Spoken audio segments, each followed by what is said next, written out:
Dricus back in Las Vegas, but on the pay-per-view main card this time. I mean, soak it in. Got to get that social media post. That one is for the personal use only. All right, but back in Las Vegas, pay-per-view main card. I mean, does this feel like a big moment in your career? Well, I mean, finally I got that main card. Well, I guess it was by a default. It wasn't like something had to happen, but like I was like, are they really doing this? I think it was an inside joke for the UFC after a while. I was like, come on, why are you guys doing this? I've put up 3 amazing performances, still on the undercard, but here I am. The universe works the way it should. The plan has already been written, and here I am on the main card of this massive final pay-per-view event. How amazing to be at T-Mobile. I can't wait to go out there and perform on the main card. You were just wishing ill will on somebody on the main card so you could get your spot? No. Good fortune on myself, no ill will on somebody else's spot. How it works out, that's not up to me. But obviously joking, but seriously, were you kind of a little bit like, why are they not putting me on main cards? Like you said, you were turning in great performances. Yeah, but I mean, I'm a very optimistic guy, so I just told myself they need to sell these prelims as well, so that's why they keep me on there. Nice. What do you think about the matchup when they announced Darren Till? Obviously a big name in the sport. He's had some inconsistencies lately, but what did you think when this was the opponent given to you? Yeah, as soon as they, there was a little bit of talks. I mean, it was weird how this fight played out. I got a call before the September event. I don't know if a lot of people know this, but so I got a call saying, listen, will you fight Darren Till in 3 weeks? So this is, like I said, I don't think a lot of people really knew about this, but September when comes out the Diaz fight card, 209, right? No, it was, what was the fight? Well, no, it wasn't 209. 279. 279, 209. Diaz. That would have been awesome. Yeah. But, so they phoned me on 3 weeks' notice before the fight, and they said, listen, but I'm talking about late night. So Cameron, they were here at the Contender Series. So Vegas time, 11 p.m. My coach and, assistant knows that I'm asleep by that time on the phone. I answered, and they said, will you take a fight against Darren Till in 3 weeks' time? What's your weight? And I'm like, my weight's irrelevant at this stage. I'll take the fight. And, I struggled. I had a little bit of niggles, and wasn't really in a fight camp at all. And I said, cool, let's do it. And they said, cool, we'll hear back from the UFC tomorrow. I have no idea where this information came from. I have no idea what's up. And they went by, nothing happened. Day 2, they said they haven't gotten back to us. They haven't gotten back to us.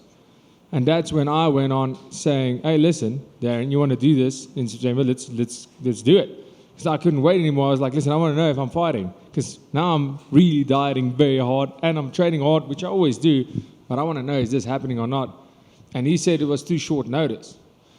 And that was weird for me because I'm like, the short notice, I thought I was the short notice replacement. But he accepted the fight, and that's how this whole thing came about. And as soon as we signed the fight, so many people went, oh, he's going to pull out of the fight, which I understand. I mean, the track record doesn't look great, but I just had this feeling in me since day one, this fight will happen, and this will be the biggest name that I beat this far in my career.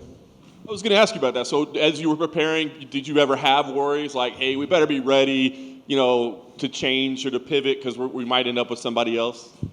Not at all. I mean, obviously, as soon as the fight came about, that was something that was mentioned. I was like, well, guys, that's something out of my control. I can't be worrying about that.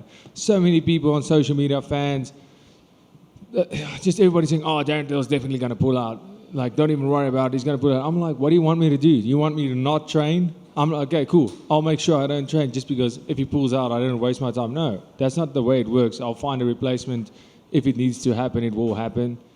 That never crossed my mind during the camp because that's outside forces I can't control. I was focused on what I have to do to be ready to fight on the 10th, whether it was Darren Till or whether it was the champion that stepped in there with me. I was ready for whoever, whenever, on that date. Nice. Last thing for me, as you said, biggest name, big opportunity here, a victory. What do you feel like you deserve? Because it feels like it has been a little bit of a slow play despite what you've been accomplishing. So do you feel like this is the moment people recognize you as a legitimate contender and they're talking about you in that way?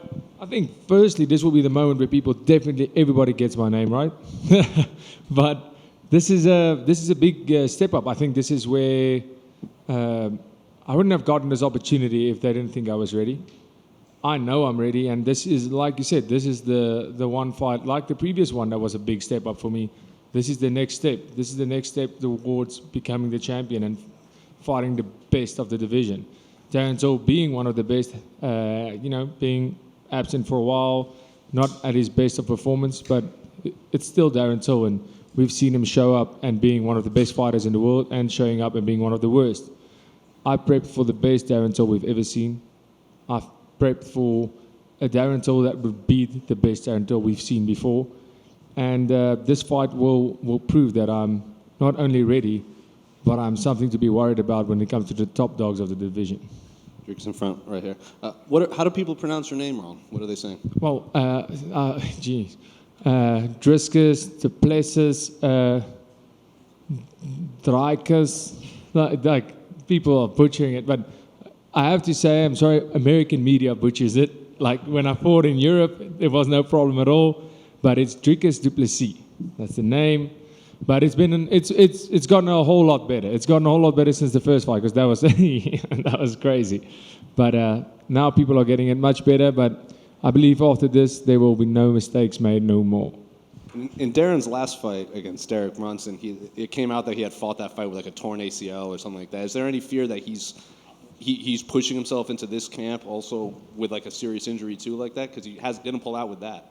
Well, that's his problem, to be honest. Whether he has an injury or not, it's going to be the same thing. Like I always say, you can be an asshole, you can be the nicest guy in the world. I'm going to go out there, try to knock you out, try to rip your neck off, try to rip an arm off, try to beat you as hard as I possibly can. It's nothing personal, it's just business out there. So, if he's carrying some injury, I don't know. He's definitely going to be carrying one after the fight. And there's obviously been a bit of a shakeup at the top of your division. You have a new champion. Hamzat might even come up. He's talking about that. Alex Pereira said he'd fight Hamzat at 205 in Brazil. So what do you make of the new champion and all of this new addition at the top? If Hamzat is such a badass, I'll fight anyone, every time, any weight. Why didn't he just fight the champ at 205? You know what I'm saying? So, that's a big relevance game that he's playing, even though he is a very relevant guy in the UFC at the moment. He's not going to get a title shot. Well, he shouldn't.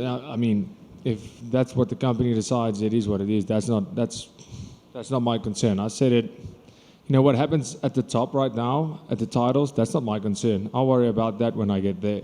Right now, what I'm concerned about is getting into that conversation. So whether they fight about who gets the bone and I come and I take it anyway, that's all I'm concerned about. So, big shake-up with the champion change.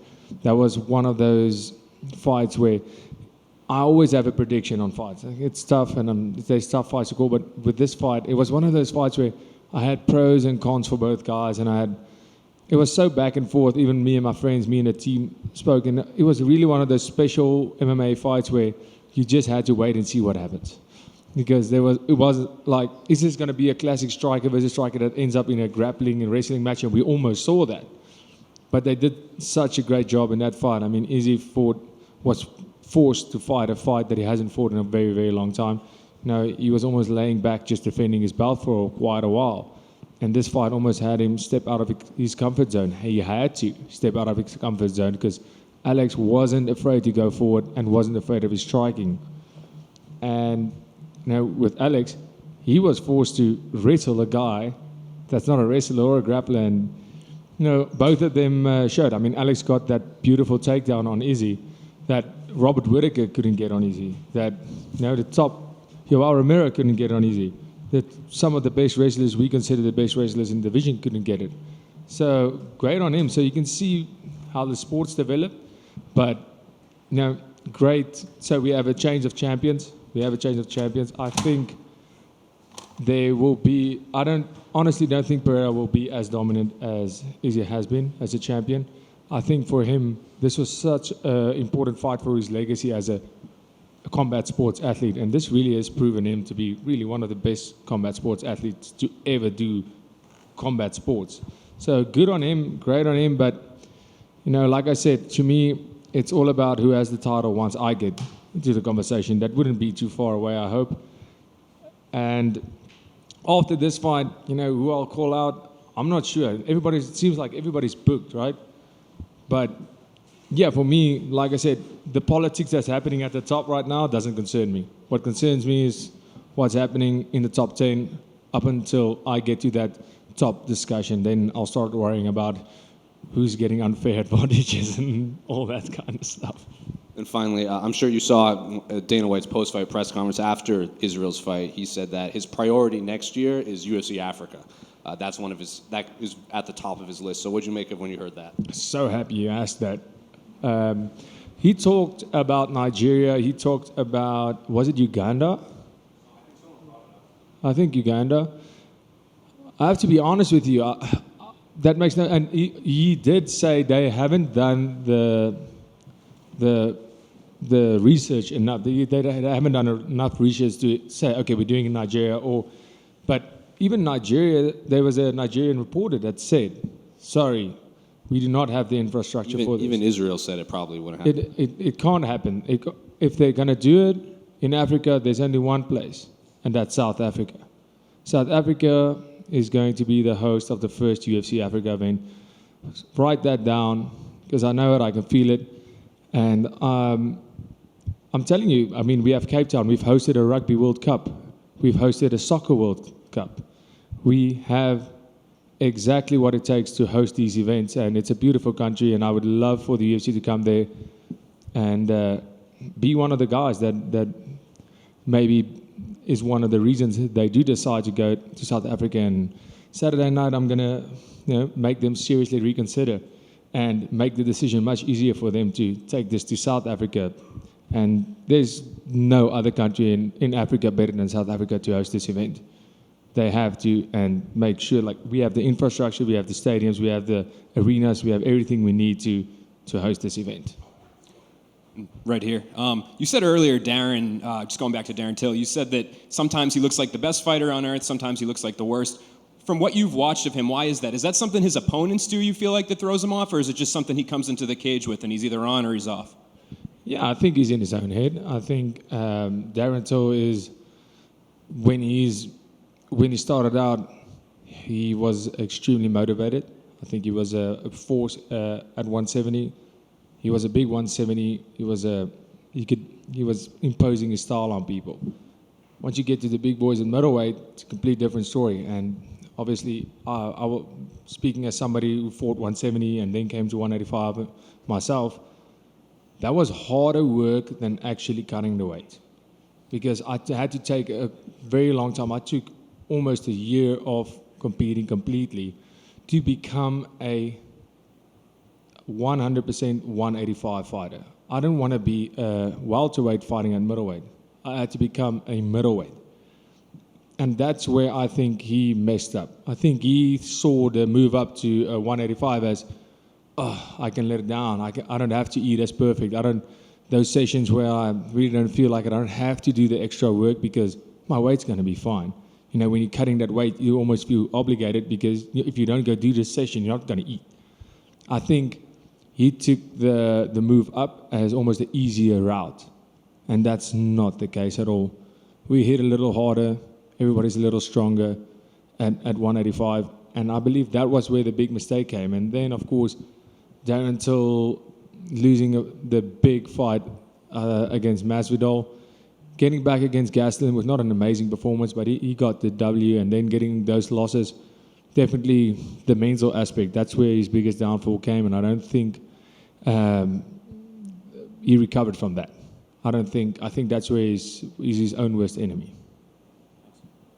Dricus over here. To go back to UFC Africa, is it a little frustrating that it has taken them a minute, because as of right now, there's only one African champion. When the year started, there were 3. Is it a little frustrating that it's like, hey, it might have been even bigger, had they done it a little sooner?